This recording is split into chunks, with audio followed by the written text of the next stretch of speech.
friends, welcome to Amina Samayal. Today நம்ம சேனல்ல உருளைக்கிழங்கு கிரேவி ரெசிபி தான் फ्रेंड्स பண்ண போறோம். பாருங்க फ्रेंड्स, இது வந்து சப்பாத்தி கோதுமை பரோட்டாக்கெல்லாம் சைடு டிஷ் சாப்பிட்றதுக்கு ரொம்ப அருமையா இருக்கும்.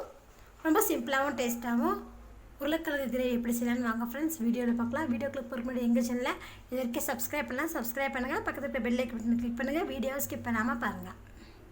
உருளைக்கிழங்கு கிரேவி பண்றதுக்கு குக்கர்ல 3 டீஸ்பூன் எண்ணெய் விட்டுக்கங்க. எண்ணெய் சூடாக இருந்தமே 3 பட்டை 2 கிராம்பு 2 ஏலக்காய் சேர்த்துக்கலாம். கூடவே 1/2 டீஸ்பூன் ஜீரகம்,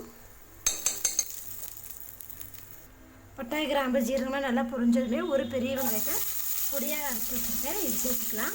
சேர்த்துட்டு வெங்காயத்தை வதக்கி விட்டுக்கலாம்.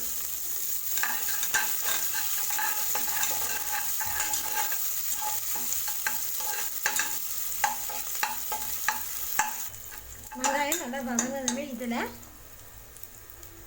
1/2 டீஸ்பூன் பூண்டு பேஸ்ட் ஆட் பண்ணிக்கலாம்.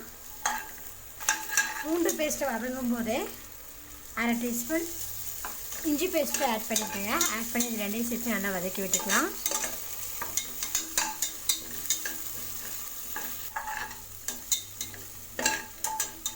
இஞ்சி பூண்டு பேஸ்ட் நல்லா வதங்கினதுமே இதில்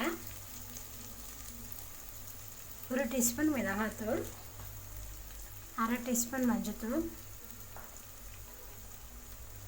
மல்லித்தூள் 2 டீஸ்பூன், 1/2 டீஸ்பூன் கரம் மசாலா தூள், கூடவே உப்பு இதெல்லாம் மிக்ஸ் பண்ணி வதக்கி விட்டுக்கலாம்.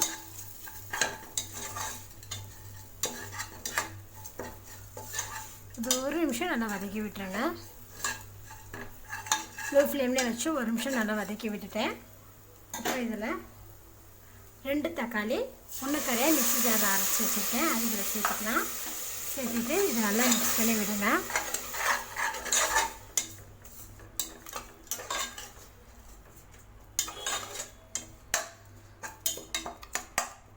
தக்காளி நல்லா வதங்கட்டும் ஃப்ரெண்ட்ஸ். தக்காளி பார்த்திங்கன்னா நல்லா வதங்கி பாருங்கள், எண்ணெய் தெளிஞ்சு வருது பாருங்கள். இந்த ஸ்டேஜில் நான் 4 உருளைக்கிழங்கை இந்த மாதிரி சின்னதாக கட் பண்ணி வச்சுருக்கேன், அதை சேர்த்துக்கலாம். சேர்த்துட்டு இதை நல்லா மிக்ஸ் பண்ணி வதக்கி விடுங்க. ஏற்கனவே நான் கல்லுப்பு போட்டிருக்கேன் ஃப்ரெண்ட்ஸ், 1 டீஸ்பூன் போட்டிருக்கேன்.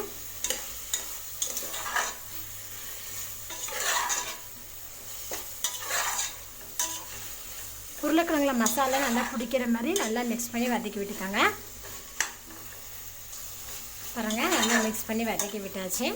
இப்போ இதில் தேவையான அளவுக்கு தண்ணி சேர்த்துக்கலாம். 1 கப் தண்ணி சேர்த்துருக்கேன். தண்ணி சேர்த்துட்டு இதை நல்லா மிக்ஸ் பண்ணி விடுங்க.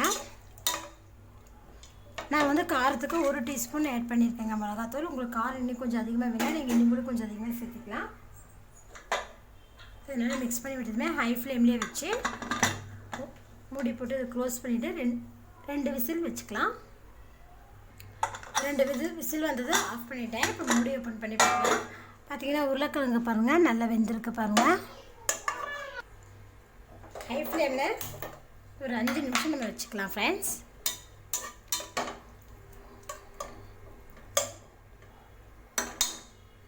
ஓப்பன் பண்ணி ஒரு 5 நிமிஷம் குக் பண்ணிக்கலாம். பாருங்கள் 5 நிமிஷம் ஆயிடுச்சு. உருளைக்கிழங்கு கிரேவி ரெடி ஆகிடுச்சு பாருங்கள். எண்ணெயெல்லாம் தெரிஞ்சு நல்லா மேலே வந்திருக்கு. பார்த்திங்கன்னா உருளைக்கிழங்குலேயே பார்த்திங்கன்னா நல்லா மசாலா நல்லா பிடிச்சிருக்கு பாருங்கள். நம்ம தக்காளியில் அரைச்சி ஊற்றும் போது நம்மளுக்கு வந்து இந்த கிரேவி வந்து நல்லா திக்காக இருக்குது பாருங்கள். இது வந்து சப்பாத்தி பூரி புரோட்டாக்கெலாம் நீங்கள் சைட் டிஷ்ஷாக சாப்பிட்றது ரொம்ப அருமையாக இருக்கும் ஃப்ரெண்ட்ஸ். இது கூட கொஞ்சமாக நறுக்குன்னு கொத்தமல்லி தழை ஆட் பண்ணிடலாம். அவ்வளோதான், ஸ்டவ் ஆஃப் பண்ணி விட்டுடலாம். நம்மளோட சுவையான உருளைக்கிழங்கு கிரேவி ரெடி ஆயிடுச்சு. நீங்களும் இது போல் செஞ்சு பாருங்கள். செஞ்சு பார்த்துட்டு உங்கள் ஃபீட்பேக்கை சொல்லுங்கள். இந்த வீடியோ பிடிச்சா லைக் பண்ணுங்கள், உங்கள் ஃப்ரெண்ட்ஸ் ஷேர் பண்ணுங்கள். மறக்காமல் ஆமினா சேனலை சப்ஸ்கிரைப் பண்ணுங்கள். நன்றி.